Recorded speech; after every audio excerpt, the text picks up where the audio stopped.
శిరీషకి కాలు నొప్పి చాలా వరకు తగ్గింది. కొద్దిగా ఉంది. మామూలుగా హాస్పిటల్‌కి వెళ్లి వస్తోంది. వాసుదేవరావు గారు, శ్రీనివాసరావు కొన్నాళ్లు విశ్రాంతి తీసుకోమని ఎంత చెప్పినా శిరీష్ వినిపించుకోవడం లేదు. నాకిప్పుడు బానే ఉంది అంటుంది. అవునక్క, డాడీ, తాతగారు చెప్పినట్లుగా కొన్నాళ్లు విశ్రాంతి తీసుకోకూడదు అంది బిందు కూడా. ఇప్పుడు నేను కష్టపడుతున్నదేమిటి? ఖాళీగా ఉంటే తోచదు బిందు. అయినా కారులో వెళ్లి కారులో వస్తుంటే శ్రమేముంది? అంది శిరీష. కారులో వెళ్లి వచ్చినా అక్కడ అటు ఇటు తిరగొద్దు. కాలు నొప్పి తగ్గిపోయిందిగా. ఇంకేంటి విశేషాలు? 4 రోజుల నుంచి కనపడలేదు. 2 సార్లు ఫోన్ చేసినా దొరకలేదు. మాట మార్చింది శిరీష. డాన్స్ బొమ్మలు, లంబాడీ బొమ్మలు చేయడానికి కొన్ని వస్తువుల కోసం వెళ్ళాను. ఆఖరికి లంబాడీ బొమ్మలకు కావాల్సిన వస్తువులు ఇంకా దొరకనే లేదు. రేపు వెళ్ళాలి చెప్పింది బిందు. సుధీర్ ఊరి నుంచి వచ్చాడా? అడిగింది శిరీష. లేదు, ఇంకా 4 రోజుల వరకు రాడేమో అంది బిందు. సుధీర్ ఊరు వెళ్ళాక బిందుకి అస్సలు తోచడం లేదు. ఆ దిగులు బిందు కళ్ళల్లో కొట్టొచ్చినట్లుగా కనబడుతోంది. ఏమిటి, నువ్వంత హుషారుగా లేవు? విషయం గ్రహించినట్టుగానే అడిగింది శిరీష. హుషారుగా లేక ఎలా ఉన్నాను? దబాయిస్తున్నట్టుగా అంది బిందు. ఏదో బెంగ పెట్టుకున్నట్లుగా కనబడుతున్నావు అంటూ బిందు శిరీష బిందు కళ్ళల్లోకి చూసింది. బిందు తలెత్తింది. నాకు తెలుసులే అన్నట్లుగా ఉన్నాయి శిరీష్ చూపులు. నీ మీదే బెంగ పెట్టుకున్నాను అనేసి వాసుదేవరావు గారు పిలవడంతో అక్కడి నుంచి వెళ్ళిపోయింది బిందు. శిరీష నవ్వుకుంది. మహేంద్ర ఆరోగ్యం చాలా వరకు కుదుటపడింది, కానీ ఇంకా చాలా రోజులు మందులు వాడాలని, బలమైన ఆహారం తీసుకోవాలని డాక్టర్లు చెప్పడం వల్ల, సుధీర్ కేకలేయడం వల్ల, శిరీష మందలింపులు, శాంతవచనాలు చెప్పడం వల్ల మహేంద్ర శ్రద్ధగానే మందులు వాడుతున్నాడు. అతనిలో ఇదివరకటి వైరాగ్యం కొద్దిగా పోసాగింది. ఇప్పుడు సుధీర్ని శపించడు. నీ రుణం తీర్చుకోలేనురా అంటూ ఉంటాడు. నా రుణం కాదు, డాక్టర్ గారి రుణం తీర్చుకోలేం. ఆవిడ ఇంత ఇదిగా చెప్పకపోతే, అంత గట్టిగా మందలించకపోతే నువ్వా నా మాట వినేది? ఈ చలవంతా డాక్టర్ గారిది. బతుకు మీద విరక్తి కలిగిన వాడికి మళ్లీ బతుకు మీద తీపి కలిగించింది ఆవిడ. ఇంకనైనా ఆవిడని తిట్టడం మానే అన్నాడు సుధీర్. నేనెందుకు తిడతానురా, ఆవిడ నన్నేం చేసింది? నెమ్మదిగా అన్నాడు మహేంద్ర. శిరీష పడిపోయిందంటే మహేంద్ర కూడా వెళ్ళి చూసి వచ్చాడు. ఆ వార్త విన్న సుధీర్ అమితంగా ఆశ్చర్యపోయాడు. నిజంగానా అన్నాడు నమ్మలేనట్లుగా. ప్రాణదాతకి దెబ్బ తగిలితే చూడకుండా ఎలా ఉంటాన్రా? మొహం మరోవైపుకి తిప్పుకుంటూ అన్నాడు మహేంద్ర. ఆ గొంతులో మార్పుకి శిరీష్ అంటే చిటపట్లాడే మహేంద్ర ఆవిడ్ని ప్రాణదాత అనడం నమ్మలేనంత ఆశ్చర్యంగా అనిపించింది సుధీర్కి. సుధీర్ ఆశ్చర్యపడిన దానికంటే 10 రెట్లు ఆశ్చర్యపడింది శిరీష మహేంద్ర తన్ని చూడ్డానికి రావడంతో. శిరీషని ఎంతో మంది చూడ్డానికి వచ్చారు. కాలికి దెబ్బ తగలడంతో వాళ్ళు రావడం వేరు. శిరీషని ఎంతో మంది చూడ్డానికి వచ్చారు. కాలికి దెబ్బ తగలడంతో వాళ్ళు రావడం వేరు.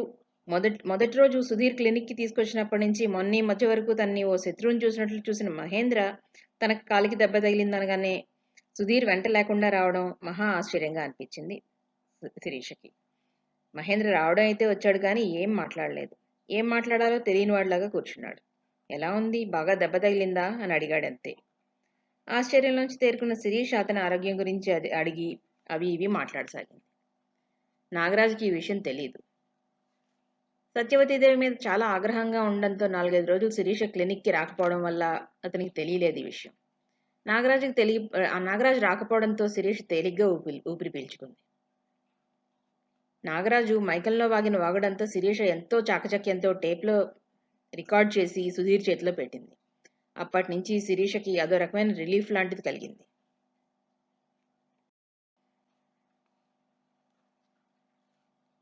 సుధీర్, వల్లి ఆ పార్కులోకి వచ్చి అరగంట అయింది. వల్లి చెప్పే కవులని సుధీర్ శ్రద్ధగా వింటున్నాడు. వచ్చినప్పటి నుంచి తను చెప్తుంటే మౌనంగా వినడమే కానీ సుధీర్ ఒక్క మాట మాట్లాడకపోవడంతో వల్లి కోపం వచ్చింది. నేను మాట్లాడుతుంటే వినడమే కానీ మీరు మాట్లాడలేదే? 4 రోజులు ఊరు వెళ్ళి రావడంతో మీలో చాలా మార్పు వచ్చేసింది నిష్ఠూరంగా అంది వల్లి. నేను మాట్లాడడం మొదలు పెడితే మీరు పారిపోతారు. అయినా నేను ఎప్పుడో చెప్పాను కదా మీరు బాగా మాట్లాడతారని అన్నాడు సుధీర్. అదిగో, మళ్ళీ నన్ను మీరు అని మన్నిస్తున్నారు. ఎలా అయినా మీరు చాలా మారిపోయారు వల్లి బుంగమూత పెట్టింది. వల్లి, సుధీర్ వల్లికేసి తిరుగుతూ అభిమానం నిండిన స్వరంతో అన్నాడు. నిన్ను చూసిన క్షణం నీ మీద నాకు ఎలాంటి అభిప్రాయం కలిగిందో అది ఇంతవరకు చెక్కు చెదరలేదు. ఇక ముందు కూడా ఆ అభిప్రాయం మారదు. నా ప్రవర్తన నిన్ను బాధిస్తే నన్ను క్షమించు. అతని గొంతు చిన్నగా జీరబోయింది. ఆ కళ్ళల్లో లీలగా ఏదో బాధ కదలాడింది. సుధీర్ అంటూ సుధీర్ చేతిని తన 2 చేతుల్లోకి తీసుకుంటూ సంతోషం నిండిన స్వరంతో అంది వల్లి. సుధీర్, అలా కొత్తగా పరాయివాడిలా మాట్లాడతావేమిటి? నీ మనసు వెన్నకన్నా మెత్తనని నేనెప్పుడో గ్రహించాను. నువ్వు మాట్లాడితే వినాలని నా కోరిక అంతే. పోనీలే, ఏమిటి సంగతులు? నీ ఫ్రెండ్ పెళ్లి బాగా జరిగిందా? అంది వల్లి మాట మారుస్తూ. బానే జరిగింది అన్నాడు సుధీర్, వల్లి చేతిలోంచి తన చెయ్యి మెల్లగా విడిపించుకుంటూ. ఈ మధ్యకాలంలోనే 3 ఫ్రెండ్స్ పెళ్లిళ్ళు చేయించారు. మరి మీరెప్పుడు చేసుకుంటారు? ఓరకంటితో సుధీర్ని చూస్తూ అడిగింది వల్లి. ఇలాంటి ప్రసక్తి వల్లి నోటి వెంట వస్తుందని సుధీర్కి తెలుసు. అతను మెల్లగా అన్నాడు. వాళ్ళంతా జీవితంలో స్థిరపడిన వాళ్ళు. నేను ఎటు గాలి ఇస్తే అటు కొట్టుకుపోయేలా ఉన్నాను. జీవితంలో స్థిరపడందే స్థిరమైన నిర్ణయాలు తీసుకోదలుచుకోలేదు అన్నాడు. మీరు ఏది అర్థమయ్యేటట్లుగా మాట్లాడరే అంది వల్లి. నువ్వేది శ్రద్ధగా వినడం లేదన్నమాట అన్నాడు సుధీర్. చాలా శ్రద్ధగా వింటాను, చెప్పండి అందామె. అయితే ఇంటికెళ్ళగానే నా మాటలు మళ్ళీ శ్రద్ధగా ఆలోచిస్తే అసలైన అర్థాలు తెలుస్తాయి. అప్పుడు నీకెప్పుడు నా మీద కోపం రాదు అన్నాడు అతను. సుధీర్, మీ మీద నాకెప్పుడూ కోపం రాదు చెప్పింది వల్లి. నిజంగానా అన్నాడు అతను. నిజంగా నిజం అంది వల్లి. వల్లి, చాలా సంతోషం. ఇప్పుడు నువ్వన్న మాట ఎప్పుడు మర్చిపోని మాటి అన్నాడు అతను వల్లి ముందుకి చేయి చాపుతూ. వల్లి ఒక క్షణం అతను అడిగిన తీరుకు కనుబొమ్మలు ముడిచి చూసింది. ఆ తర్వాత నవ్వుతూ సుధీర్ చేతిలో చేయి వేస్తూ ఎప్పుడూ మర్చిపోను అంది. తమ ఇద్దరిని ఒక జత కళ్ళు నమ్మలేనంత ఆశ్చర్యంగా గమనిస్తున్నాయని ఆ ఇద్దరికీ తెలియదు. ఇంకో 5 నిమిషాల్లో ఇద్దరూ అక్కడి నుంచి లేచి వెళ్ళిపోయారు.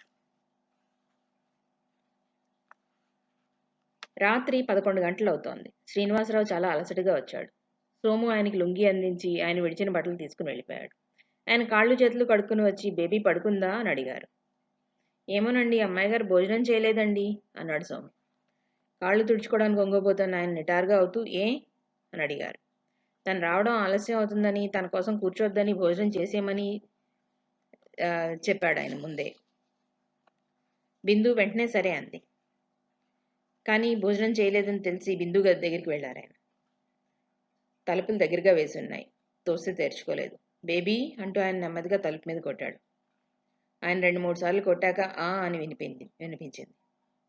బిందు మెల్లగా లేచి తలుపు తీసింది. బేబీ, నువ్వు భోజనం చేయలేదా అని బిందు అదోలా ఉండడం చూసి, అలా ఉన్నావేం బేబీ అని అడిగాడు లోపలికి వస్తూ. చాలా తలనొప్పిగా ఉంది డాడీ, ఈ పూట భోజనం చేయలేను వేళ్లతో కణతలు నొక్కుంటూ అంది బిందు. గొంతు కూడా ఎంతో భారంగా బరువుగా ఉంది. ఎప్పటి నుంచి ఆదుర్దాగా అడుగుతూ బిందు నుదుటిమే చేయి వేశాడు ఆయన. ఒళ్ళు వేడిగా ఏం లేదు. సడన్గా వచ్చింది డాడీ, టాబ్లెట్ వేసుకున్నాను, తగ్గిపోతుంది. మీరు భోజనం చేశారా? తిన్నగా తండ్రి కేసు చూడకుండానే అడిగింది బిందు. ఇప్పుడే వచ్చానమ్మా, నువ్వు పడుకో బేబీ, కాఫీ తాగుతావా అన్నారాయన. తాగాను డాడీ, ఇప్పుడేం వద్దు, మీరు వెళ్ళి భోజనం చేయండి అంది మంచం మీద కూర్చుంటూ బిందు. బిందు చాలా బాధగా కనిపించడంతో తలపోటు బాగా ఎక్కువగా ఉందనుకుని సరే పడుకో అని తలుపుల దగ్గరగా లాగి వెళ్ళిపోయారు ఆయన. బిందు తలుపు లోపల గడి వేసుకుని మంచం మీద వాలిపోయింది. బిందుకి సాయంత్రం నుంచి ఎంత ఆపుకుందామన్న దుఃఖం ఆగడం లేదు. చంద్రం అంటే ఏదో కిట్టక అంటున్నాడని అతని మాటలను తీసి పారేసింది. ఇప్పుడు తను కళ్ళారా చూసింది. తనతో ఊరు వెళ్తున్నానని చెప్పిన సుధీర్ వల్లితో పార్కులమ్మట షికార్లు కొట్టడాలు, వాగ్దానాలు తీసుకోవడాలు. ఈ నిజాన్ని బిందు భరించలేకపోతుంది. పేదగా పెరిగిన గుణం గొప్పది అనుకుంది. అతనితోనే తన జీవితాన్ని ముడివేసుకుని హాయిగా జీవించాలని అనుకుంది. ఎందుకు సుధీర్ ఇంత నాటకం ఆడాడు? కనిపించిన ప్రతి ఆడపిల్ల వెంట తిరిగేంత బలహీనుడా? బిందు తలని దిండులో దాచుకుని భారంగా అటు ఇటు రాసింది. సాయంత్రం వాళ్ళని పార్కులో చూసినప్పుడు మతిపోయినట్టయింది బిందుకి. బొమ్మకి కావాల్సిన సామాన్లు కొనుక్కుని సుధీర్ లేకపోతే ఏం తోచని బిందు ఎప్పుడు పార్కుకి వెళ్ళడం అంటేనే చిరాకు పడే బిందు ఆ బాధను కొంచెం మరిచిపోదామని పార్కుకి వెళ్ళింది. అక్కడ రకరకాల జంటలను చూసి ఇంకా ఉత్సాహంగా కబుర్లు చెప్పుకుంటూ వచ్చే రకరకాల జంటలను చూసి సుధీర్ ఊరి నుంచి రాగానే తప్పకుండా సుధీర్తో కలిసి వచ్చి ఇక్కడ 1 గంట గడపాలి అని అనుకుంది. ఓ అరగంట కూర్చున్న బిందు ఇలా ఒంటరిగా కాదు సుధీర్తోనే రావాలి అనుకుంటూ లేచింది. అలా లేస్తూనే ఎదురుగా ఉన్న జంటను చూసి అలాగే నిలబడిపోయింది. సుధీర్, వల్లి అతి సన్నిహితంగా దగ్గరగా కూర్చునున్నారు. సుధీర్ ఏదో అంటూ వల్లి ముందుకి చేయి చాపాడు. వల్లి ఏదో నవ్వుతూ అంటూ అతని చేతిలో చేయి వేసింది. అతను తేలిగ్గా గాలి పీల్చుకున్నట్టుగా కనపడ్డాడు. అతను ఏదో అంటున్నాడు, వల్లి నోరంతా తెరిచి నవ్వుతోంది. ఆ దృశ్యం కళ్ళ ముందు మెదిలి బిందు కళ్ళు గట్టిగా మూసుకుంది. ఆ బాధని పళ్ళ బిగువన ఓర్చుకుంది. ఎంత ఓర్చుకుందామన్నా కళ్ళల్లో నీళ్లు వరదల్లా ప్రవహిస్తున్నాయి. రాత్రి 1 గంట, 2, 3 గంటలు కూడా కొట్టింది. బిందు కంటి మీద కొనుకన్నదే రాలేదు. అసలు మోసం ఎలా చేస్తారు? ఎందుకు చేస్తారు? బిందు తల బద్దలయ్యేలా ఆలోచించింది. బిందు ఆ రోజు పార్కులో చూడడమే కాకుండా మర్నాడు వల్లి సుధీర్ని తన కారులో డ్రాప్ చేయడం కూడా చూసింది. వల్లి సంతోషంగా చెయ్యి ఊపడం, సుధీర్ హుందాగా తలాడించడం, ఈ దృశ్యం బిందు చూడలేక ముఖం పక్కకు తిప్పుకుని వడివడిగా వెళ్ళిపోయింది. తర్వాత శ్రీనివాసరావుతో సుధీర్ ఇంటికి వస్తే కూడా గదిలోంచి బయటికి రాలేదామె. శ్రీనివాసరావు బిందుకి రాత్రి నుంచి ఒకటే తలనొప్పి అని చెప్పడంతో సుధీర్ బాధ వర్ణనాతీతం. అతను శ్రీనివాసరావు ఎదురుగా బిందు గదిలోకి చనువుగా వెళ్ళలేడు, బిందుని చూడకుండా ఉండలేడు. బాగా జ్వరంగా ఉందా? డాక్టర్ గారు ఏమన్నారు? ఆదుర్దాని ఆపుకుంటూ యథాలాపంగా అడిగినట్లుగా శ్రీనివాసరావుని అడిగాడు సుధీర్. శిరీష్ చూసింది జ్వరం ఏం లేదు, రెస్ట్ తీసుకోమంది అన్నాడు ఆయన. పడుకున్నారా? అడగనా మా అన్న అనుకుంటూ అడిగేశాడు సుధీర్. పడుకుంది అన్నాడు ఆయన. ఇంకేం అడగడానికి సుధీర్కి ధైర్యం చాలలేదు. తర్వాత శిరీషని అడిగాడు. టెంపరేచర్ ఏం లేదు, బడలిక అంతే అంది శిరీష. అసలు బిందుకి అంత హఠాత్తుగా ఏ మందుకి తగ్గని తలపోటు ఎందుకు వచ్చిందో శిరీషకు కూడా అర్థం కావడం లేదు. హాస్పిటల్కి వెళ్దామంటే వద్దు, కాస్త తగినట్టుగానే ఉంది అంటుంది. 10-15 రోజులు గడిచిపోయాయి. బిందు సుధీర్ని తప్పించుకుని తిరుగుతోంది. తండ్రిని అంటిపెట్టుకున్నట్లుగా తిరగడంతో సుధీర్కి బిందుతో స్వేచ్ఛగా మాట్లాడడానికి ఉండడం లేదు. ఇప్పుడు మీ ఒంట్లో ఎలా ఉంది అని మాత్రం అడగడానికి వీలవుతోంది అంతే. అలా అడిగితే టుడి తలనిమురుతూ బానే ఉంది అంటుంది బిందు. బిందు ఎందుకో ముభావంగా ఉందని సుధీర్ గ్రహించాడు. అది ఎందుకో మాత్రం తెలియలేదు అతనికి. నాగరాజు సత్యవతీదేవి ముభావానికి ఒళ్ళు మండి పెళ్లి మాట ఏం చేశారు అని తిన్నగా అడిగేశాడు. మూఢం వెళ్ళాక మాట్లాడుకుందామని అనుకున్నాం కదా, అంత తొందరపడిపోతున్నారేమిటి? చిరాకును అణుచుకుంటూ నెమ్మదిగా అందావిడ. ఆడపిల్ల గలవాళ్ళం కదా. అతని గొంతులో విచిత్రమైన ధ్వనికి సత్యవతీదేవి క్షణంలో సగం సేపు షాక్ కొట్టినట్టుగా ఫీల్ అయింది. క్షణంలో సగం సేపే అయినా నాగరాజు ఇది గ్రహించి తనలో తనే నవ్వుకున్నాడు. ఆడపిల్ల గలవాళ్ళం అంటూ మా ఆవిడ ఒకటే గోల పెట్టేస్తోందండి. ఆవిడకి తెలీదు, చెప్తే అర్థం చేసుకోదు. సిగరెట్ పెట్టెలోంచి ఒక సిగరెట్ తీసుకుంటూ అన్నాడు అతను. అలా అంటూ ఓరగా సత్యవతీదేవిని గమనిస్తున్నాడు ఆయన. ఆడపిల్ల గలవాడినైనా నాకు ఆ బాధ లేదు అన్న అర్థం వచ్చేలా అన్నాడు అతను. సత్యవతీదేవికి ఒళ్ళు మండిపోయింది. ఆడపిల్ల అన్నాక ఆ మాత్రం భయం ఉంటుందిలేండి అంది దర్పంగా. నాగరాజు గుంభనంగా నవ్వాడు. చెప్పాను కదండి, ఒట్టి వెర్రిమాలోకం ఆవిడ అని నవ్వాడు. నాగరాజు వెళ్ళగానే సత్యవతీదేవి గాలి తీసిన కాలుగాలిని పిల్లిలా తిరగసాగింది. నాగరాజు నవ్వు కాళ్ళు వణికించేలా చేస్తోంది. అతని చూపులు గుండెలు కొట్టుకునేలా చేస్తున్నాయి. వల్లి విషయం చెప్పేద్దామంటే శ్రీనివాసరావు ధైర్యంగా ముందుకు రావడం లేదు. ఆ బిందువు ఒక కొరకరానికి పోయేలా తయారైంది. మొదట అత్తయ్య అత్తయ్య అంటూ కూడా తిరిగిన పిల్ల ఇప్పుడు రోజుకో రోగం చెప్తోంది. సత్యవతీదేవికి ఏం చేయాలో తోచడం లేదు. తన దర్పాన్ని పక్కకు పెట్టి 4 రోజుల క్రితం బిందు ఒంట్లో బాగుండలేదని తెలిసి చూడ్డానికి వెళ్ళింది. శ్రీనివాసరావు మాట్లాడిన బిందు తలపోటని గదిలోకి వెళ్ళి పడుకుంది. వాసు, బిందుని తీసుకెళ్లి నా దగ్గర 10 రోజులు ఉంచుకుంటాను అందావిడ. శ్రీనివాసరావు ఏమీ చెప్పలేకపోయాడు. బిందు మాత్రం రానని చెప్పేసింది. ఇలా ఉంటే ఏమొస్తుంది అక్కయ్య, శిరీష్ చూస్తోంది కదా అన్నాడు ఆయన కూడా. సత్యవతీదేవి కాస్త విసురుగానే వచ్చేసింది. వచ్చే ముందు శ్రీనివాసరావుని కాస్త హెచ్చరించి మరీ వచ్చింది. పిల్లల్ని అపురూపంగా చూసుకోవాల్సిందే కాదన్న కానీ పెద్దవాళ్ళ మాట వినేలా చూసుకోవాలి. ఈ మధ్య బిందు మారిపోయింది. నీకు ఇదివరకే చెప్పాను, ఈ వయసులో వాళ్ళు అనుకున్నదే సరైనది అనుకుంటారని. ఆ సుధీర్ నాటకాలు రాయుడు, రోజుకొకరితో పరిచయాలు పెంచుకుంటున్నాడు. నా కళ్ళారా చూశాను. నీకు నమ్మకం లేకపోతే ఆ నాగరాజు కూతురుతో ఎలా షికార్లు కొడుతున్నాడో చూసిరా. వాడిని మాన్పించేయమంటే నువ్వు వినడం లేదు అందావిడ. శ్రీనివాసరావు ఏం మాట్లాడలేకపోయాడు. సుధీర్ని మాన్పించడానికి లేదు, వాసుదేవరావు గారు ఏమనుకుంటారో అని అతని భయం. అయినా సుధీర్ పనిలో చాలా చురుకైనవాడు, తెలివైనవాడు కూడా. బిందుకే చెప్పాలి అనుకున్నారు శ్రీనివాసరావు గారు. తర్వాత బిందు కాస్త కులాసాగా కూర్చున్నప్పుడు నెమ్మదిగా కదిపారు ఆయన. బేబీ, సుధీర్ ఎలాంటివాడు అన్నాడు. బిందు మొదట క్షణం తెల్లబోయింది. ఎప్పుడూ సుధీర్ గురించి అడగని తండ్రి ఇప్పుడు ఎందుకు అడుగుతున్నాడా అని. కానీ వెంటనే తేరుకుని మామూలుగా అంది. నాకేం తెలుస్తుంది డాడీ, అతని పనితనం అది నీకే తెలియాలి అని. బిందు అలా అంటున్నప్పుడు కూతురు ముఖంలోకి చూశాడు ఆయన. చాలా మామూలుగా ఉంది. సుధీర్ మాట ఎత్తితేనే ఇదివరకు కులాసాగా మాట్లాడే కూతురు ఇప్పుడు ఆ సంతోషం ఏం కనపడకపోయేసరికి తేలిగ్గా గాలి పీల్చుకున్నాడు. బేబీకి అన్నీ తెలుసు. మంచి చెడ్డలు పూర్వపరాలు ఆలోచించకుండా తొందరపడి ఏ పని చేయదు. సుధీర్ ప్రవర్తన గ్రహించిందో లేక తను ఊహించింది పొరపాటో అయ్యుంటుంది అనుకున్నాడు ఆయన. ఇప్పుడు ఆయన మనసు చాలా తేలిగ్గా అయింది. బేబీ, నీ వివాహం చేసేయాలనుందమ్మా అని క్షణం ఆగి అన్నాడు అతను. బేబీ, అత్తయ్య పెద్దది, పూర్వకాలం మనిషి, బావ అమాయకుడు. నువ్వు ఆలోచించుకుని నీ అభిప్రాయం చెప్తే ఆ నాగరాజు వాళ్ళ అమ్మాయిని చంద్రం చేసుకోమని ఆలోచించుకుని నీ అభిప్రాయం చెప్తే అత్తయ్యకి చెప్తాను. ఆ నాగరాజు వాళ్ళ అమ్మాయిని చంద్రానికి చేసుకోమని చాలా ఒత్తిడి చేస్తున్నాడట అన్నాడు శ్రీనివాసరావు. బిందు తలెత్తి తండ్రి మొహంలోకి చూసింది. అత్తయ్య తన భార్యని కూతుర్ని అలా దూషించినా డాడీకి ఏమీ బాధ అనిపించడం లేదా?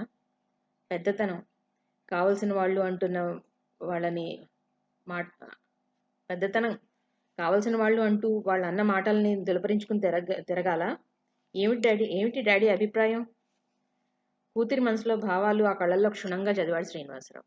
బిందుకి నచ్చ చెప్తున్నట్లుగా అన్నాడు.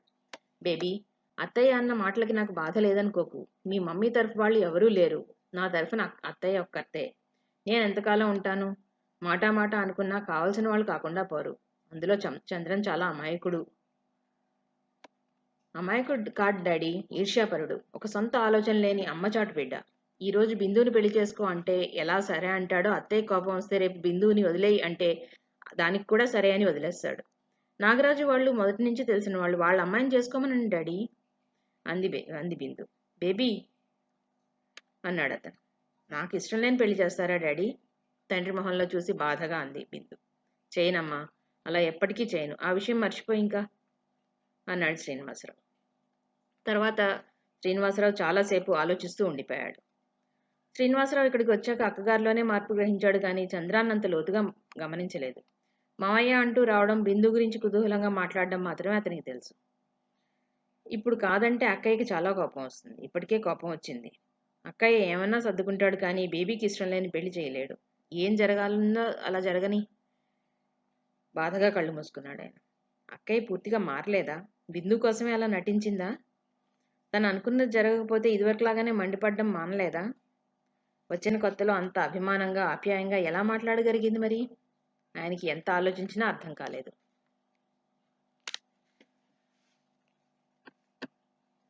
హుషారుగా ఉన్నప్పుడు రోజులు ఎంత చకచకా జరిగిపోతాయో, దిగులుగా ఉన్నప్పుడు రోజులు అంత భారంగా జరుగుతాయి. సత్యవతీదేవి శ్రీనివాసరావు అమాయకత్వాన్ని, నెమ్మదితనాన్ని ఆసరా చేసుకుని ప్లేట్ ఫిరాయించింది. శ్రీనివాసరావు ఈ ఊరు వచ్చిన కొత్తలో ఎంత అభిమానంగా మాట్లాడేదో ఇప్పుడు మళ్ళీ అంత అభిమానంగానూ మాట్లాడుతోంది. అక్కయ్యకి ఏదో చిరాకు కలిగి ఉంటుంది అంతే అని శ్రీనివాసరావు అనుకునేలాగా చేసింది ఆవిడ. శ్రీనివాసరావుకి ఇప్పుడు ఈ ఊరు వచ్చిన రోజు ఉన్నంత ఆనందంగానూ సంతోషంగానూ ఉంది. బిందు ముభావాన్ని సత్యవతీదేవి పెద్దగా పట్టించుకోవడం లేదు. బిందు ముభావానికి శ్రీనివాసరావే బాధపడి కూతురుతో మెల్లగా అన్నాడు. బేబీ, మన ఇంటికి ఎవరు వచ్చినా ఆదరంగా మాట్లాడాలమ్మా. వాళ్ళు మనకు విరోధులైనా సరే అది మన ధర్మం అని. డాడీ, నేను అత్తయ్యని ఎప్పుడూ అవమానపరచలేదు మెల్లగా అంది బిందు. అవమానపరిచామని కాదమ్మా, మనం బయటపడిపోకూడదని అన్నాడు ఆయన. సరే డాడీ అంది తండ్రి మనసు నొప్పించడం ఇష్టం లేక బిందు. చంద్రన్ తల్లి చెప్పినట్లు బుద్ధిగా వచ్చి మేనమావతో బిందుతో 4 కబుర్లు చెప్పి అర్జెంటు పనున్నవాడిలాగా వెళ్ళిపోతున్నాడు. బిందుకు మేనత్తలో హఠాత్తుగా కలిగిన ఈ అభిమానానికి అంతరార్థం ఏంటో బొత్తిగా అర్థం కావడం లేదు. సుధీర్కి బిందుతో మాట్లాడదామంటే బిందు ఒంటరిగా దొరకడమే లేదు. ఎప్పుడు ఎవరో ఒకళ్ళు ఉంటూనే ఉంటారు. 4 రోజులు ఊరు వెళ్ళొస్తానని సుధీర్ ఆ పూటే వచ్చాడు. అతను తిన్నగా శ్రీనివాసరావు ఇంటికి వచ్చాడు. అతని అదృష్టమో ఏమో కానీ ఇంట్లో బిందు, వంట మనిషి తప్ప ఎవ్వరూ లేరు. వంట మనిషి ఆ రాత్రికి డిన్నర్కి ఎవరో వస్తారని చెప్పడంతో వంటగదిలో చాలా హడావిడిగా ఉంది. బిందు హాల్లో కూర్చుని అన్యమనస్కంగా ఇంగ్లీష్ మ్యాగజైన్ పేజీలు తిప్పుతోంది. 2D బిందు కాళ్ళ దగ్గర కూర్చుని ఉంది. పరధ్యానంగా కూర్చున్న బిందుని పరీక్షగా చూశాడు సుధీర్. బిందు చాలా దిగులుతో ఏదో పోగొట్టుకున్నట్టుగా కనబడుతుంది. గలగలా నవ్వుతూ నలుగురిని నవ్విస్తూ చలాకీగా తిరిగే బిందు ఇలా ఎందుకు అయిపోయింది అనుకున్నాడు అతను.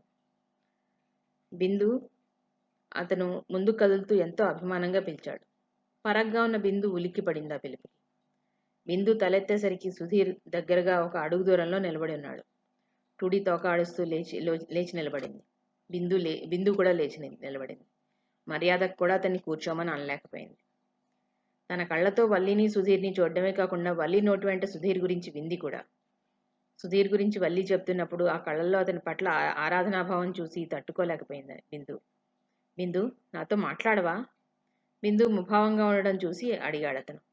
బిందుని అలా చూస్తుంటే అతనికి చాలా బాధగా ఉంది. నేను మాట్లాడకపోతే ఏమైంది? ముఖం ఇటు తిప్పకుండానే అంది బిందు. అతనికి అర్థం కాలేదు. నువ్వు మాట్లాడకపోతే నాకేం కాదా? నాకు బాధ లేకపోతే ఎందుకు అడుగుతాను? అతను బిందు ముఖం తన వైపుకు తిప్పుకుపోయాడు. అది గ్రహించిన బిందు చప్పున 2 అడుగులు వెనక్కి వేసింది. కొంతమందికి అదో హ్యాబిట్. చాలా నిర్లక్ష్యంగా అంది బిందు. బిందు, అసలు కోపం ఎందుకో చెప్పు. ఎన్నిసార్లు మాట్లాడించినా తప్పించుకుని తిరుగుతున్నావు. నేనేం చేశాను? నువ్వు చెప్పకపోతే నాకు ఎలా తెలుస్తుంది? అడిగాడు సుధీర్. మీకు తెలియాలనే ఉంది. అసలు ఎందుకు తెలియపరచాలి? తిరిగి ప్రశ్నించింది బిందు. బిందు, బాధగా పిలిచాడు సుధీర్. నువ్వేనా ఇలా మాట్లాడుతోంది? నాకు చాలా ఆశ్చర్యంగా ఉంది. అతను క్షణం ఆగి మళ్ళీ అన్నాడు. ఎప్పుడూ నవ్వుతూ నవ్విస్తూ ఉండేదానివి ఇలా మూగదానిలా అయ్యావంటే ఏదో కారణం ఉండే ఉంటుంది. ప్లీజ్ బిందు, నీ మనసులో ఉన్నది ఏంటో చెప్పు, ప్రాధేయపడుతున్నట్లుగా అడిగాడు సుధీర్. బిందు అతను ఎన్ని విధాలుగా అడిగినా నోరు విప్పలేదు. దాంతో సుధీర్కి ఏమీ అర్థం కాకుండా పోయింది. వంట మనిషి అప్పటికే 2 సార్లు వచ్చి అవి ఇవి అడగడంతో సుధీర్ దిగులు నిండిన మనసుతో భారంగా వెళ్ళిపోయాడు. బిందుతో పరిచయం కాని క్రితం జీవితం ఒక యాంత్రికంగా అనిపించేది. బిందుతో పరిచయం అయ్యాక జీవితం రంగుల స్వప్నంలా ఉంటుంది అతనికి. తను మొదట్లో మాట్లాడకపోయినా తనని పదే పదే మాట్లాడించి తనకి జీవితం మీద ఆసక్తి కలిగించిన బిందు ఇలా ఎందుకు చేస్తోంది? తనతోనే కాదు, ఎవరితోనూ హుషారుగా మాట్లాడటం లేదు. ఏమైంది అసలు? సుధీర్కి ఎంత ఆలోచించినా అర్థం కాలేదు. సుధీర్ అస్తమాను ఈ మధ్య సెలవులు పెడుతున్నాడంటే వంకతో ఇలా అయితే తనకు కుదరదని చెప్పి సుధీర్ని మాన్పించేశాడు శ్రీనివాసరావు. సత్యవతీదేవి సంతోషం బయట కనపడనేలేదు కానీ లోపల ఎంతో సంతోషించింది ఆవిడ. మాటల్లో మరో మనిషి దొరికే వరకు చంద్రం కావాలంటే ఆ పనులన్నీ చూస్తూ ఉంటాడు అని చెప్పింది. ఇదంతా చూస్తుంటే బిందుకి చాలా మంటగా ఉంది. అత్తయ్య దేవాంతకురాలు హఠాత్తుగా ప్రేమ కురిపించి డాడీని బొట్టులో వేసింది అనుకుంది.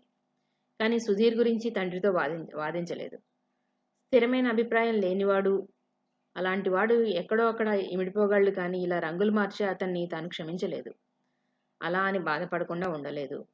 అతను డాడీ దగ్గరే పనిచేస్తే ఎదురుపడక తప్పదు. ఎదురుపడినప్పుడు నిర్లక్ష్యంగా మనసు బాధపడకుండా సంతోషంగా తను ఎంతమాత్రం ఉండలేదు. చిన్నప్పటి నుంచి ఒంటరిగా పెరిగినవాడు నలుగురితో కలిసిమెలిసి తిరగాలని ఉందేమో. ఇలాంటి కలయికలే అతనికి ఆనందాన్ని కలగజేస్తాయేమో. పోనీ, బిందు అతన్ని ఎంత మర్చిపోదాం అనుకున్నా మర్చిపోలేకపోతాం.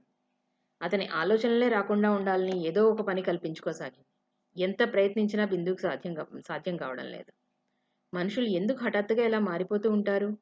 అత్తయ్య ఎంత ప్రేమ కురిపించింది. సుధీర్ ఎంత సంస్కారవంతుడిలా ప్రవర్తించాడు. ఇవన్నీ నటనలేనా? ఈ మధ్య లీల కూడా ఎక్కువగా రావడం లేదు. టెంపరీగా ఏదో ఉద్యోగం దొరకడంతో వారానికో 10 రోజులకో ఒకసారి వస్తోంది. లీల ముఖంలో వెనకటి నైరాశ్యం పోయి కొత్త ఉత్సాహం వచ్చింది. మాటల్లో ఏదో అపురూపమైన దాన్ని తను ఒక్కరితే పొందినంత ఆనందం వ్యక్తం చేస్తోంది. పాపం ఇన్నాళ్ళు అందరూ చీదరించారు. ఇప్పుడు చిన్నదే అయినా టెంపరీ ఉద్యోగం అయినా దొరికినందుకు చాలా సంబరపడుతోంది అనుకుంది బిందు. లీల మొహం ఎప్పుడూ ఇలాగే సంతోషంగా ఉండాలని మనస్ఫూర్తిగా కోరుకుంది. సత్యవతీదేవి బిందు కాస్త దిగులుగా కనపడితే చూడలేకుండా ఉంది. బిందు అసలు వెళ్ళకపోయినా 4 రోజులకోసారి తనే వచ్చి వెళ్తోంది. అక్కగారు వచ్చినప్పుడల్లా శ్రీనివాసరావు స్వయంగా అక్కగారిని ఇంటి దగ్గర దింపి వస్తున్నాడు. అక్కగారి మనసు బాగుండగా అప్పుడేదో అంది కానీ అక్కయ్య నిజంగా మారింది అని సంబరపడ్డాడు ఆయన. బిందు అక్కగారి పట్ల ముభావంగా ఉండడం గ్రహించినా 4 రోజులు పోతే కూతురే సర్దుకుంటుందని ఊరుకున్నాడు ఆయన.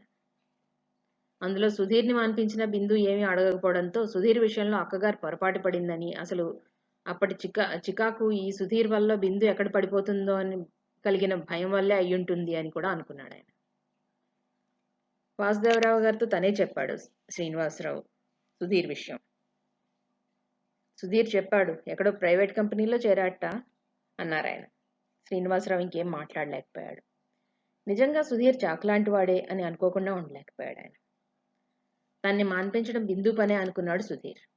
బిందుతో ఏం చెబుదాం అనుకున్నా బిందు అసలు ఏం మాట్లాడడానికే అవకాశం ఇవ్వకపోవడంతో అతను చాలా బాధపడుతున్నాడు. ఆ రోజు అంత క్రితమే సత్యవతీదేవి వచ్చి వెళ్ళింది. బిందు ముభావంగా ఉన్నా ఆవిడేం పట్టించుకోకుండా అన్నీ ఆవిడే మాట్లాడింది. ఎంతో హుందాగా దర్జాగా ఎదుటివాడి చేత మాట్లాడించి తను ఆహా అంటూ ఉండే ఆవిడ ఇంత హఠాత్తుగా కురిపించే ఈ ప్రేమ వెనక ఏదో ఉంది అని గ్రహించింది బిందు. అందుకే ఆవిడ అభిమానాన్ని లెక్క చేయలేదు. ఆవిడ వెళ్ళగానే స్వేచ్ఛగా గాలి పీల్చుకునేంతలో సుధీర్ వచ్చాడు. యథాలాపంగా తలెత్తిన బిందుకి తన్నే రెపవేయకుండా చూస్తూ నిలబడ్డ సుధీర్ కనిపించాడు. ఆ చూపులు బిందుని శల్యపరీక్ష చేస్తున్నట్లుగా ఉన్నాయి.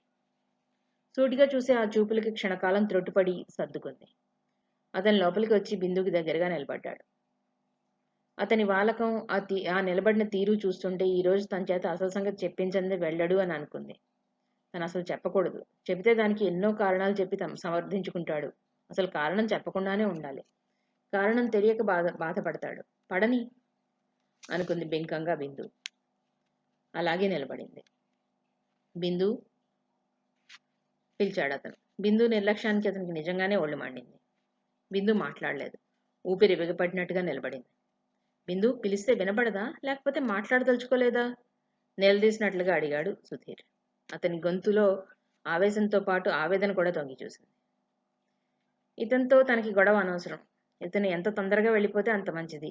ఇద్దరికీ సరిపడినప్పుడు మౌనంగా దూరం జరగడమే. దూరం అయ్యేటప్పుడు గొడవ పడ్డం ఎందుకు అనుకున్న బిందు పక్కనే ఉన్నప్పుడు ఎందుకు వినపడదు అంది. పక్కనే ఉన్నప్పుడు నేను పిలిచినప్పుడు ఎప్పుడూ పలకలేదా ప్రశ్నించాడు అతను. ఎప్పటి సంగతిలో ఇప్పుడు ఎందుకు? మీరెందుకు పిలిచారో చెప్పండి అంది బిందు. బిందు బాధగా చూశాడు అతను. నువ్వు అప్పటి బిందువే అయినప్పుడు అప్పటి అభిమానాన్ని ఆశించడంలో తప్పు లేదు కదా. అదేమీ అత్యాశ కాదు కదా అన్నాడు సుధీర్. బిందు మాట్లాడలేదు.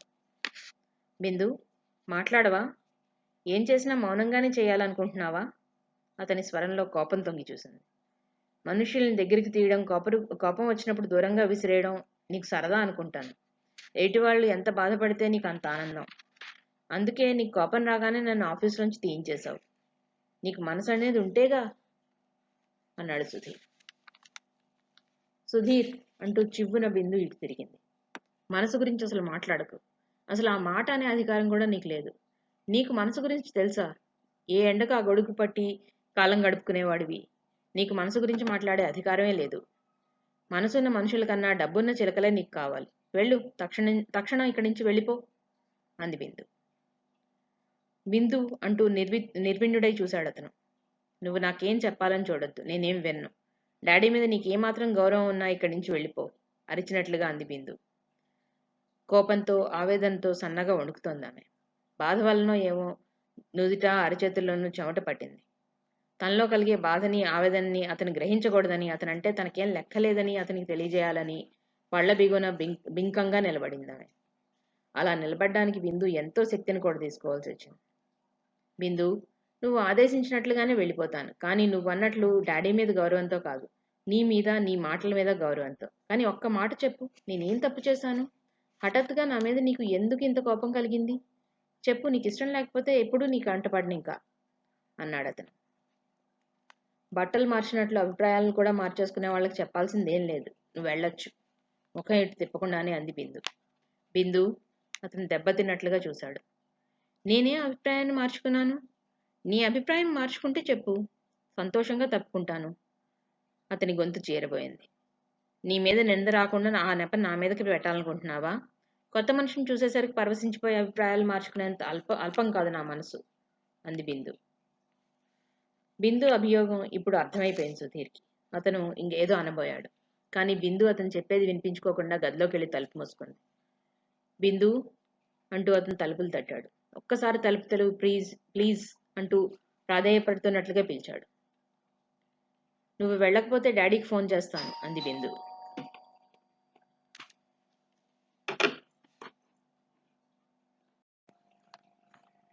చేసేది లేక సుధీర్ బయటికి వెళ్ళిపోయాడు. అతను పిచ్చివాడిలా తిరిగాడు. బిందుకి ఎలా చెప్పాలి? బిందు తన నిర్దోషణని ఎలా తెలుసుకుంటుంది? తను నిర్దోషణని తెలుసుకునేలోగా బిందు ఏ అఘాత్యమైనా చేస్తే? తన వ్యక్తిత్వాన్ని శంకించిన బిందు ఇప్పటికే చిక్కి సగమైపోయింది. బిందు సరదాగా నలుగురితో కలిసిపోయి స్నేహం చేయగలదు, సరదాగా నవ్వించగలదే కానీ ఏదైనా సమస్య వస్తే ధైర్యంగా తట్టుకోలేదు. ఇప్పటి బిందు పరిస్థితి చూస్తే తెలిసిపోతోంది ఆ విషయం. ఏం చేయాలి? బిందు బాధపడకుండా ఎలా చేయాలి? ఇదే ఆలోచనతో సుధీర్ బాధగా కళ్ళు మూసుకుని ఉన్నాడు. ఆలోచనలతో అతని తల పగిలిపోతున్నట్లుగా ఉంది. బిందు చూపించిన ప్రేమ, ఆదరణ అతను మర్చిపోలేకుండా ఉన్నాడు. అలాంటి ప్రేమమూర్తికి తన వల్ల బాధ కలిగింది. తన వల్ల తప్పు లేకపోయినా తన దోషే అనుకుని తన ముఖం చూడడానికి కూడా ఇష్టపడడం లేదా? అతను బాధగా కణతలు నొక్కున్నాడు. సుధీర్ వచ్చి వెళ్ళాక బిందు బాధ 10 రెట్లైనట్టుగా అయింది. అతని ఆలోచనల నుంచి బయటపడలేక బాధపడుతూ ఉంటే అతనే ఎదురుగా నిలబడి ఏమీ తెలియనట్లు నేనేం తప్పు చేశాను అని ఎంత నంగనాశలా అడిగాడు. ప్రతిసారి ఊరు వెళ్లే పనులు ఇవన్నమాట. చదువుకుంటే ఏం సంస్కారం లేనప్పుడు? దుఃఖంతో దిండ్లో తలదూర్చుకుంది బిందు. ఎవరో తలుపు కొట్టారు. మొదట గమనించనే లేదు బిందు. అమ్మాయి గారు అంటూ రాజమ్మ పిలుస్తోంది. బిందు లేచి కూర్చుంటూ ఏమిటి అంది విసుగ్గా. ఎవరో వచ్చారమ్మా అంది. ఎవరు? సుధీర్ అయితే రాజమ్మ అలా చెప్పదు అనుకుని లేచి నిలబడింది. అద్దంలో మొహం చూసుకుంది. కళ్ళు ఎర్రగా ఉబ్బి ఉన్నాయి. జుట్టు రేగిపోయింది. బిందు గోళ్లతో గబగబా జుట్టు సరి చేసుకుంది. ముఖం ఒకసారి టవల్తో తుడుచుకుంది. తలుపు తెరిచేసరికి పడుకున్నావేమిటే అమ్మాయి అంటూ గంగమ్మ గారు వచ్చింది. ఆవిడని చూసి తెల్లబోయింది బిందు. ఆవిడ బిందుతో 4-5 సార్లు మీ ఇంటికి రావాలనుందే అమ్మాయి అనేది.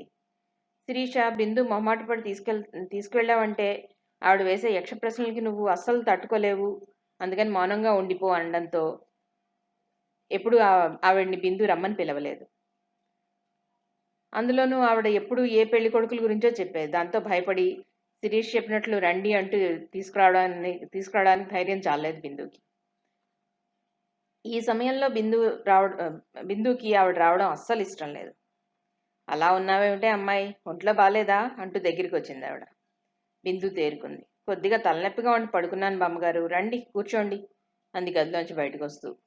మీ నాన్న లేడా? ఒక్కదానికే ఏం తోస్తుంది ఇంత లంకంత కొంపలో అంటూ నలుమూలలా కళ్ళతో చూస్తూ ఉంది ఆవిడ. ఆ ఇంటిని చూస్తుంటే ఆవిడ కళ్ళు చెదిరిపోతున్నాయి. ఇంతింత ఆస్తి ఉన్న వాళ్ళకి ఒక కొడుకు ఒక కూతురో పుడతారు. ఏమీ లేని వాళ్ళకి ఏడాదికో పిల్ల. ఏమిటో ఈ భగవంతుడి మాయ అనుకుంది ఆవిడ. కూర్చోండి బామ్మగారు, మంచినీళ్ళు తీసుకుంటారా అడిగింది బిందు. మంచినీళ్ళు వద్దు కానీ కాస్త పల్చగా మజ్జిగ దాహానికి ఇప్పించు, గొంతుగా ఆర్చిపోయినట్టుగా ఉంది అంది సోఫాలో కూర్చుంటూ ఆవిడ. కూల్ డ్రింక్ తీసుకుంటారా అడిగింది బిందు. ఆవిడ అర్థం కానట్టుగా చూసింది. బిందుకి ఎలా చెప్పాలో తెలియలేదు. ఫ్రిడ్జ్లో ఉన్నాయి, చల్లగా ఉంటుంది, మీకు బాగానే ఉంటుంది, ఉండండి తీసుకొచ్చి చూపిస్తాను అంటూ లోపలికి వెళ్ళి కూల్ డ్రింక్ సీసా తీసుకుని వచ్చింది. ఆవిడ దానికేసి కళ్ళు వెడల్పు చేసుకుని చూసింది. ఇలాంటివి ఎప్పుడూ తాగకపోయినా ఇంట్లో మనుషులు అది తాగాం ఇది తాగాం చల్లగా ఉంది అని చెప్పడం తెలుసు ఆవిడకి. కానీ నోరు విడిచి ఇలాంటివి తాగుతానని ఎప్పుడూ ఎవరిని అడగలేదు ఆవిడ. ఇప్పుడు తాగాలనే ఉంది. ఏదో ఒకటి ఇయ్యమ్మా, కాస్త చల్లగా ఉంటే చాలు అంది ఆవిడ. అది తాగుతుంటే ఎండను పడి వచ్చిన బాధ పోయింది ఆవిడకి. నీ అమ్మ కడుపు చల్లగా ప్రాణం లేచొచ్చిందే అమ్మా అంది తృప్తిగా త్రేడుస్తూ. మీరు ఎలా వచ్చారు అడిగింది బిందు ఆవిడ ఎదురు కుర్చీలో కూర్చుంటూ. ఆ టిట్టుగాడిని బతిమాలు తీసుకొచ్చాను. నేను రేపు ఊరెళ్ళిపోతున్నాను. మా అబ్బాయి వచ్చేమని ఉత్తరం రాశాడు. ఇంకిప్పట్లో రాను. మీ ఇంటికి రావాలని ఎన్నాళ్ళ నుంచో ఉంది. అందుకే చూసి పోవాలని వచ్చాను అందావిడ. చాలా సంతోషం అండి. రేణుకి ఎలా ఉంది? బాబు ఆడుకుంటున్నాడా అడిగింది బిందు. వాడు ఒట్టి గడుగ్గాయ వెధవనుకో, అన్నీ పాడు చేయడమే, వాడిని పట్టుకోవడమే కష్టంగా ఉంది. ఆ పిల్లాడితో ఇలా చేసుకుంటుందో ఏమిటో బాధగా అందావిడ. మంచి పని మనిషిని పెట్టుకుంటే సరి చెప్పింది బిందు. పని మనుషులు ఇంట్లో వాళ్ళు చేసినట్లు చేస్తారా సాగదీసింది ఆవిడ. ఆవిడకి ఇక్కడే ఉండిపోవాలనుంది కానీ ఆవిడ చేసే ఖర్చులు రేణుక భర్త భరించలేకపోతున్నాడు. చిన్న పూజ వచ్చినా ఉపవాసం వచ్చినా పెద్ద ప్రయత్నం చేస్తుంది. వినేవాళ్ళు ఉంటే ఎన్నైనా చేస్తుంది ఆవిడ. ఆవిడ పెట్టే ఖర్చు భరించలేక మామగారు తల్లిని పంపమని రాయగానే వెంటనే టికెట్ కొని రిజర్వేషన్ చేయించేశాడు అతను. బిందు ఆవిడకి యాపిల్, అరటిపళ్ళు అవి ఇచ్చింది. ఇంట్లో స్వీట్లు అవి ఉంటే అవి కూడా తీసుకొని పెట్టింది. రాజమ్మని బ్రూ కలిపి ఇమ్మంది. గంగమ్మ గారు బిందు మర్యాదకు పొంగిపోయారు. ఆవిడ చాలాసేపు కబుర్లు చెప్పింది. తర్వాత ఇంక వెళ్తానే అమ్మాయి, మీ ఇల్లు చూస్తాను ఒకసారి అంది. ఆవిడ ఇల్లు చూస్తుంటే కళ్ళు జిగేల్మన్నట్టుగా అనిపించింది ఆవిడకి. వాసుదేవరావు గారి ఇల్లు చూస్తేనే ఎంత అదృష్టవంతుడో అనుకునేది. ఆ ఇంటి అలంకరణ కన్నా ఈ ఇంటి అలంకరణ రెట్టింపు అందంగా కనిపించింది ఆవిడకి. బాగుందమ్మా, చాలా బాగుంది, మాటల్లో వర్ణించలేను, అంత గొప్పగా ఉంది అని మెచ్చుకుంటోంది ఆవిడ. బిందు తన గదిలోకి తీసుకెళ్ళింది. ఇది నా గది, పక్కన డాడీ గది అంది. ఆవిడ కళ్ళు గిర్రును తిప్పుతూ, బాగుందమ్మా, ఈ ఇల్లు అంతా ఒక ఎత్తు, నీ గది ఒక్కటి ఒక ఎత్తును అంటూ ఆగిపోయింది. ఆ ఫోటో ఎవరిది అంది టేబుల్ దగ్గర చూపులు ఆపేస్తూ. మా మమ్మీదండి, అదే మా అమ్మదండి అంది బిందు. ఆహా అంటూ ఆవిడ దగ్గరికి వెళ్ళి ఆ ఫోటోని చేతిలోకి తీసుకుంది. అలా చూస్తుంటే ఆవిడ కళ్ళు పెద్దవయ్యాయి. అలా చూస్తూ ఆవిడ బిందుకేసి తిరుగుతూ, మీ అమ్మ పేరు కరుణ కదూ, వీళ్ళది పెనుమంటరు కదూ ఆత్రంగా అడిగింది. అవును, మీకు తెలుసా? ఆవిడ మొహంలో మారే రంగులకి అర్థం తెలియక అయోమయంగా అడిగింది బిందు. అయ్యో, మీ అమ్మ తెలియకపోవడం ఏమిటి? ఆవిడ దీర్ఘంగా నిట్టూర్చింది. బిందు ఆవిడ అలా ఎందుకు నిట్టూర్చిందో బిందుకి అర్థం కాలేదు. మీ పెద్దత్త బాగుంది కదూ అన్నట్టు ఇక్కడే ఉందిగా. ఆ మాట చెప్తుంటే ఆవిడ ముఖం యావగింపుగా అయింది. బిందుకి ఏమనాలో తెలియక నిలబడిపోయింది. బంగారు బొమ్మలా ఉండేది. ఆ ఫోటో టేబుల్ మీద పెట్టేస్తూ మళ్ళీ అంది. భూదేవి కొన్నంత ఓర్పు ఉండేది. భగవంతుడికి మీ అమ్మ మీద దయ లేకుండా పోయింది. అన్ని కష్టాలు పడింది. బతికుంటే నిన్ను ఈ సంపదని చూసి తను పడ్డ కష్టాలన్నీ మర్చిపోయి ఉండేది. ఆవిడ మళ్ళీ నిట్టూర్చింది. ఏంటండి, ఏంటి మీరనేది? అయోమయంగా చూస్తూ అడిగింది బిందు. మీ నాన్న నీకేం చెప్పలేదా అందావిడ. చెప్పడం ఏమిటి? ఏం చెప్పలేదే యాంత్రికంగా అనేసింది బిందు. అయ్యో పిచ్చి పిల్ల, మీ అమ్మ ఎన్ని కష్టాలు పడిందే. నీ అత్త రాక్షసి, దాని మూలంగానే మీ అమ్మ అన్ని బాధలు పడింది. ఆ రాక్షసిని ఒక్కసారే చూశాను. మీ నాన్నని కూడా 2 సార్లు చూశానేమో అంతే. అందుకే గుర్తుపట్టలేకపోయాను. మీ నాన్న మెతకతనం వల్లే మీ అమ్మ అన్ని బాధలు పడింది.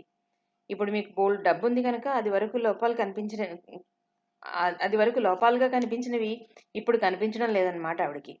లేకపోతే మరదలు చచ్చింది కదా అని తమ్ముడు మనవాడే అనుకుందో. ఆవిడ నీరసంగా అక్కడే ఉన్న కుర్చీలో కూర్చుంది. మా అమ్మ మీకు బంధువులా? అసలు ఏం జరిగిందో చెప్పండి బామ్మగారు ఆతృతగా అడిగింది బిందు. ఈవిడికి అంతా ఏదో తెలుసు. అత్తయ్య దీని తల్లి చరిత్ర తెలిస్తే కళ్ళు తిరిగి పడుతుంది అని అంది కదా. మమ్మీ చరిత్ర ఏమిటి? మమ్మీ చరిత్ర ఎలాంటిదైనా తను భయపడదు. బహుశా తను భయపడుతుందనే డాడీ చెప్పి ఉండడు అనుకుంది బిందు. లోకులంటే కాకులని ఊరికే అనలేదు. తప్పు ఒకళ్ళు చేస్తే శిక్ష మరొకరికి పడుతుంది. మీ అక్క మొగుడు పెళ్ళైన 6 నెలలకే దేశాంతరం పోయి తిరిగి రాలేదు. అప్పటికి మీ పెద్దమ్మ కాపురానికి వెళ్ళలేదు. పుట్టింట్లో బుద్ధిగానే ఉండేది. ఆ భగవంతుడి లీల మనకేం తెలుస్తాయి? ఎదురింట్లో సంగీతం మాస్టర్ ఉండేవారు. ఉన్నట్టుండి ఒకరోజు ఇద్దరూ మాయమయ్యారు. ఊరంతా గుప్పుమంది. గోరు చుట్టు మీద రోకటిపోట్ల పంచాయతీ గొడవల్లో ఎవరో చేసిన హత్య మీ తాతయ్య మీద పడింది. అతనికి యావజ్జీవ శిక్ష వేశారు. మీ నాన్న తనకి అలాంటివేం లేవని మీ అమ్మని మంచి మనసుతోనే పెళ్లి చేసుకున్నాడు. మీ నాయనమ్మ మీ పెద్దత్తకి భయపడేది. మీ అత్త ఆశలో చిల్లుగా ఇవ్వనని బయటకు గెంటించింది మీ నాన్నని. మీ నాన్నకి ఉద్యోగం లేదు. నానా కష్టాలు పడ్డారు. ఆఖరికి రోగంతో తీసుకుని తినడానికి తిండి కూడా లేకుండా నువ్వు నెల్ల పిల్లగా ఉన్నప్పుడు పోయింది మీ అమ్మ. అప్పుడు కూడా మీ అత్త మనసు కరగలేదు. కావస్తే శవాన్ని మోసుకెళ్ళడానికి నలుగురు కూలాళ్ళని పంపిస్తాను అందావిడ. దాంతో మీ నాన్న నిన్ను తీసుకుని ఆ ఊరు వదిలేశాట. నీ అత్త చెల్లెల్నే బయటికి గెంటించింది. అది మనిషి కాదు, పాషాణం అంటూ చెప్పుకొచ్చింది గంగమ్మగారు. బిందు కళ్ళమ్మట నీళ్లు ప్రవాహంలా కారుతున్నాయి. గుప్పెళ్ళు ఆవేశంతో బిగుసుకున్నాయి. కళ్ళు ఎర్రగా జ్యోతిల్లా అయ్యాయి. మనిషి సన్నగా వణుకుతోంది.